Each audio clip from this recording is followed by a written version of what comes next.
Hi kids, welcome to Chicago Kids School. Let's learning Tamil alphabets. உயிரெழுத்துக்கள் 12, ஆயுத எழுத்து 1.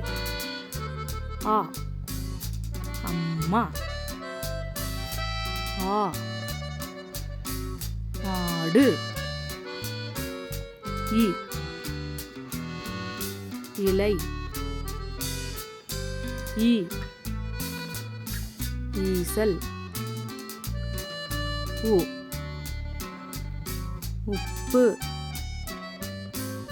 ஊ ஊஞ்சல். ஏ எலி. ஏ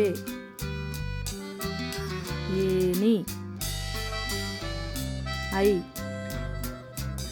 ஐந்து. ஓ ஒட்டகம். ஓ ஓடம். ஔ ஔவையார். அக் எக்குவால். நன்றி.